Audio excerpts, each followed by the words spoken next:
I believe, to a limited degree, so putting an asterisk on my belief in Bill Belichick entering 2025. And why I believe in them is a combination of the schedule and him and Steven Belichick's defensive acumen, along with getting Gio Lopez in the portal at quarterback and having enough players on the offensive line, I think, to protect him and allow him to find his receivers and succeed with a, I would say, relatively easy schedule. I mean, North Carolina went 6-7, 3-5 last season, 12th in the ACC, and lost the Fenway Bowl. Not a good appearance exactly. But look at the schedule this year. They're plus 4,700 to win the ACC and plus 1,600 to reach the playoffs. And I'm not picking them to do either. But TCU in week 1 at home, Charlotte on the road week 2, Richmond week 3, at UCF week 4. They could start off 4-0. If they lose to TCU, they'll probably start off 3-1. I think they're definitely better than Charlotte and Richmond. Could be better and should be than UCF. They get Clemson in week 6, and they get a bye in week 5 and week 7. So that's a sandwich game. That means that they can sell out everything against Clemson. Before we resume this segment, please take a few seconds of your time to make sure you have liked the video, subscribe to the channel, hit the notification bell for the channel and for any team podcasts and playlists linked in the description, and also comment your thoughts down below in the comment section and join my Discord server via the description. All of those things I just asked you to do are completely free, and they sign you up for things related to my channel, or they don't sign you up for anything. No cost to you, and all the benefit to you because we release daily college football content here on College Football with Sam. If you want to support the channel monetarily, sign up for a YouTube membership, or check any other links in the description for my merchandise store and Patreon page. Thank you very much, and let's get back to the segment. Very excited to see that game in Week 6. Week 8, they play at Cal. They host Virginia Week 9, play at Syracuse Week 10, host Stanford Week 11, play at Wake Forest Week 12, host Duke Week 13, and play at NC State in Week 14. Over-under win total at 7.5. I like what they have at quarterback, running back, really the, yeah, all of what they have, honestly, on like defense, I'm a pretty big fan of. I think that game day coaching can be a little bit of a question. Look, I love Belichick, but is he ready for the college game? Do they have the proper coordinators? That is a question. When I look at safety for UNC, I actually like safety, so that was a typo there.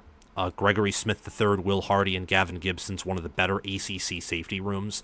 And then Thaddeus Dixon and Marcus Allen's an excellent corner room. Mekhi Bayer, Kamori House at linebackers, solid.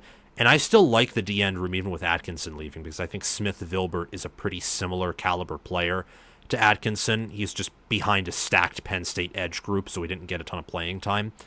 O-line, you got Daniel King, Austin Blaski, and Trayvon Green. I like it relative to other O-lines in the ACC, and then I like Gio Lopez at quarterback. They could go 9-3, and I think it's a realistic ceiling, but I don't think they'll go better than that, although since I think TCU is one of their tougher games to play, 9-3 could get them in the ACC championship game. At worst, they could go 4-8 or even 5-7. Their S&P Plus rating in the preseason is a 2. They're only just 2 points better than the average team, and their strength of schedule rank is 71st nationally. It's one of the easier Power 4 schedules. That is the biggest reason why I believe in them, on top of what they have on defense. So I think they're going to tackle well. I think they're going to be schemed well. They'll be good enough on the O-line at quarterback to make some drives happen, extend some, control the game. I think as the year goes on, with how much transfers they've brought in, they'll get better. And that will probably be just in time for that Clemson game.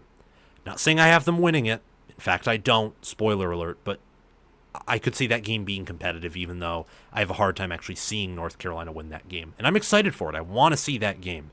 I want to see Belichick versus Dabo Swinney. It's going to be fascinating.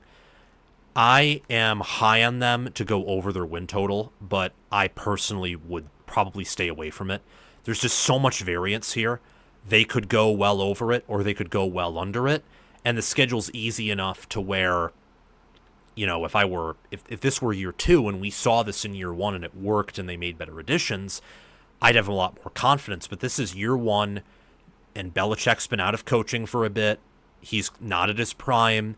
College is different from the NFL.